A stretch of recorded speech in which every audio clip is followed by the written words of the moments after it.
Hi Cancer, welcome to your August 2020 Astro Alchemy transits.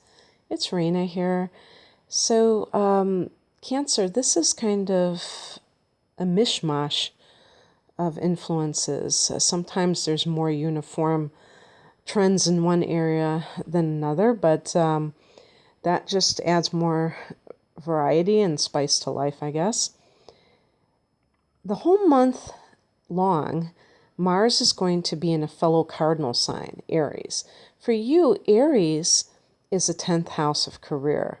So this could indicate a strong drive for professional achievement, maybe a lot of even physical stamina to work very hard.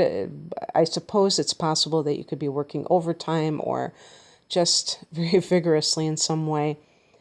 However, because the 10th house can also be your higher ups or authority figures in the workplace, the people who are above you in the pecking order, there could be conflicts with these people. You may feel that they're not doing what you think they should be doing. Mars can be aggressive. After all, it is the god of war, so you have to be careful that you don't step on somebody else's toes that is in a position to wield power over you, because you might be quite aggressive yourself. And there's that sense of, like, if you think of an Aries person, given that Mars is their ruler, that sense of pushiness, or just even if it's more on the positive side, where the person is just really gung-ho about something, there still is that aggressive quality that can rub certain people the wrong way, especially if they have a bit of an ego too, since they are in charge of things. But that can go from one thing to the next, that I think is really the ultimate work that we're doing. So not bringing emotion into it, not bringing shame into our emotions that are triggered in life, that we're not proud of, but being able to accept all of us. The integration of everything that we know to be true of us is, to me, the ultimate shadow work. And it really is about wholeness. The 8th house is a house of transformation. So the full moon here can be an end of a way of life, and therefore summoning up a rebirth of sorts. When I was talking about obsession, I guess addiction is connected.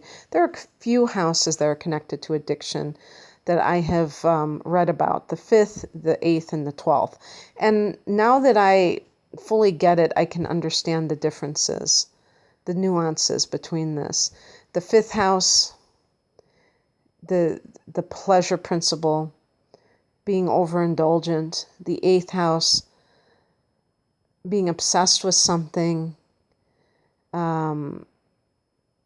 maybe in some cases wanting to transcend the mundane consciousness and go into a deeper consciousness. The 8th house can be the mysteries of life. And so if a person is,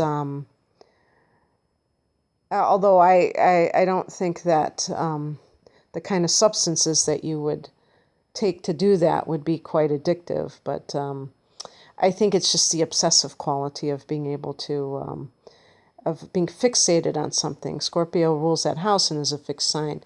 And the 12th house is the house of self-undoing, escapism, and that's Pisces house. So I don't know if you wanted to know that, Cancer, but you learned it anyway.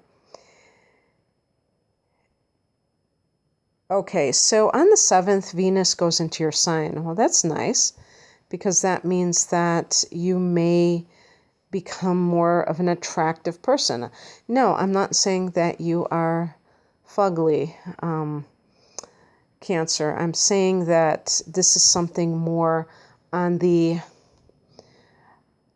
I don't know if I call it the etheric level, but that aura that you exude, that special something that makes other people drawn to you inexplicably.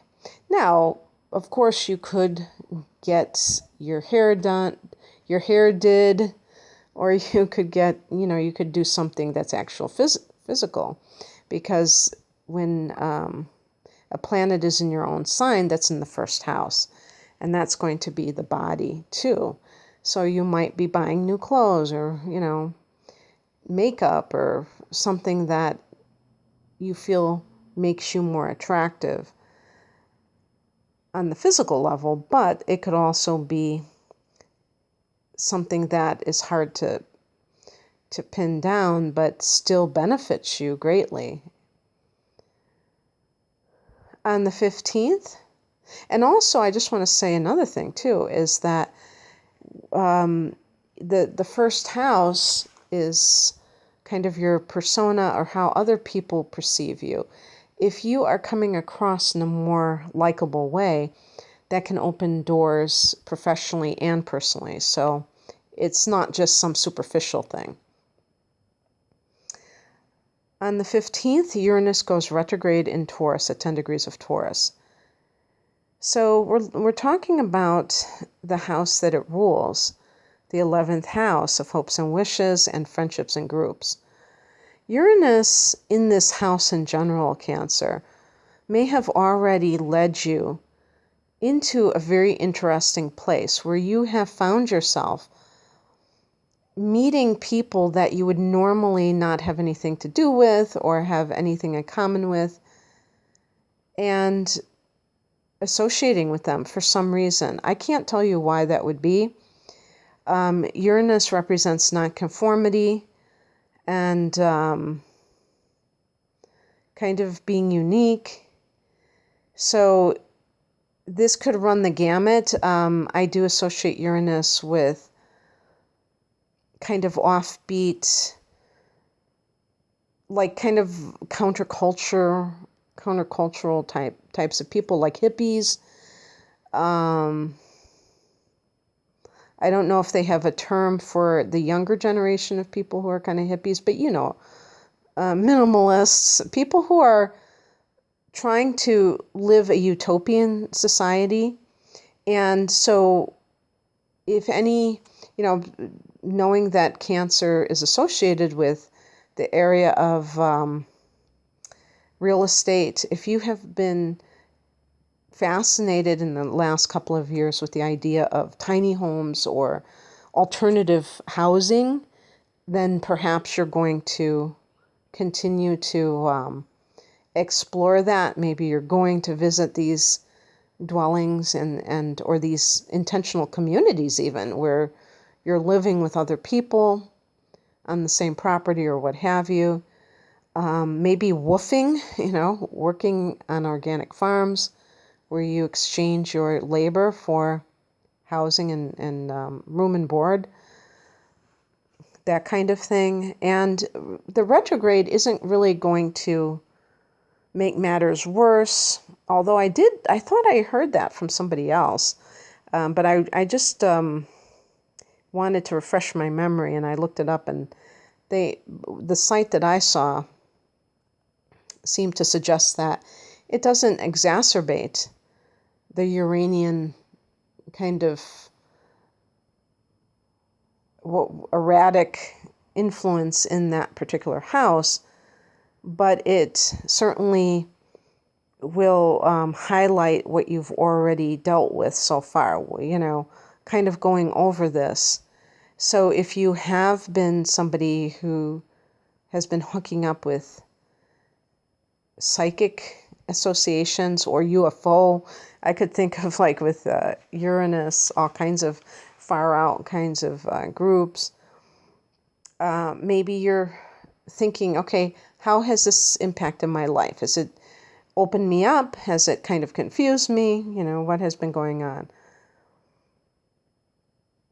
And also, I think one of the things this can do too is it can even make your social network greater, because Uranus is about that. This house is about the collective. So it is already about humanity as a whole, not kind of being involved with individuals as much. And this is why Aquarius, which is ruled by Uranus, tends to be kind of friendly but aloof.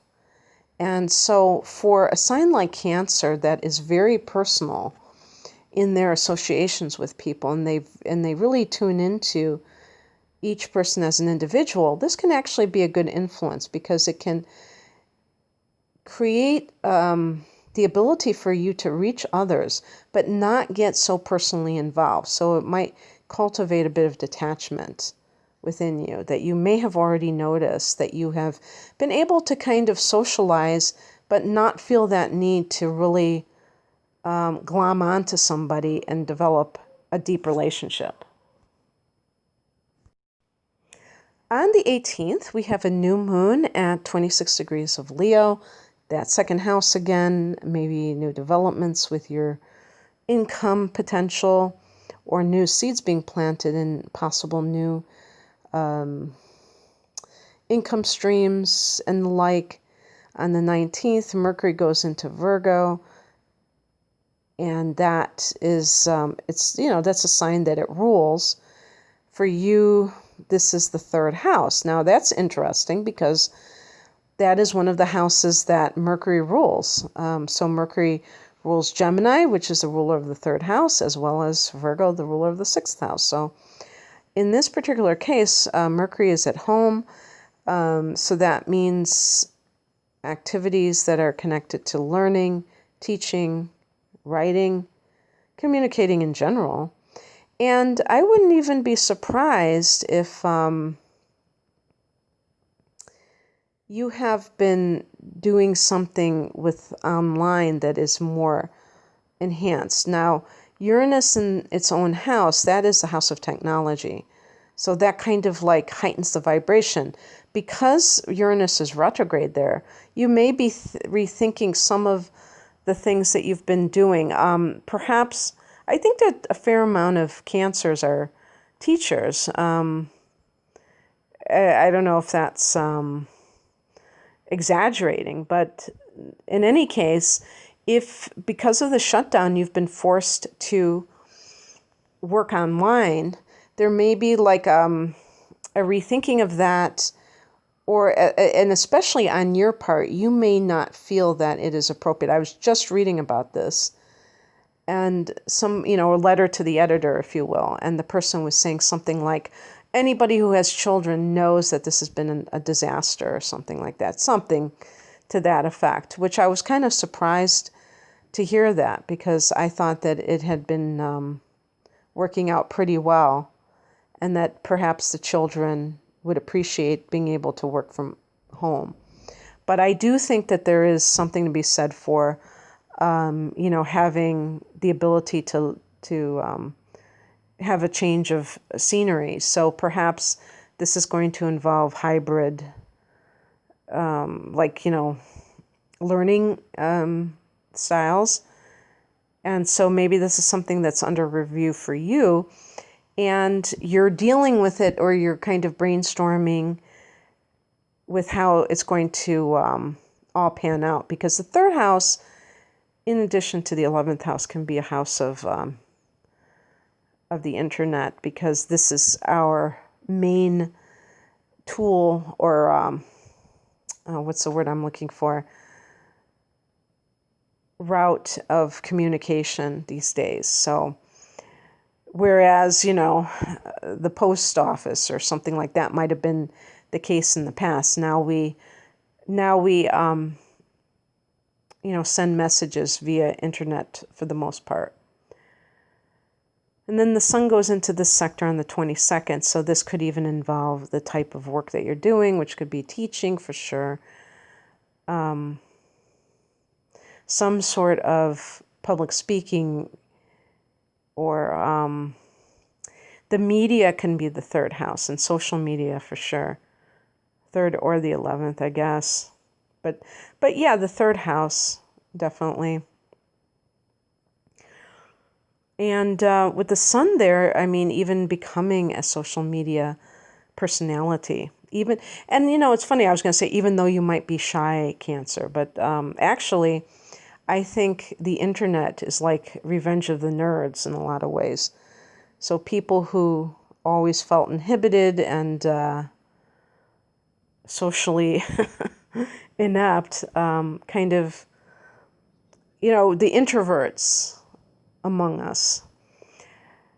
I think that there a lot of times people who are introverted have a very rich inner life, and that translates very well to making videos because there's a lot going on inside of our heads. Yes, I put myself in that category.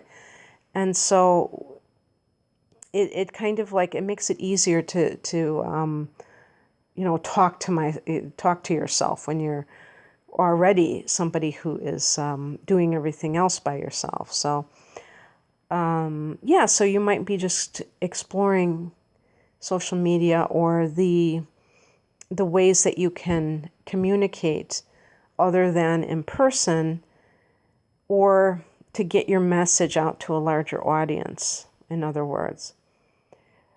This may also involve writing a book or something, an ebook or anything along those lines with Mercury in this house. So in any case, Cancer, I hope that you enjoyed this. If you'd like a private reading, the link is below. Have a great month. Take care. Bye.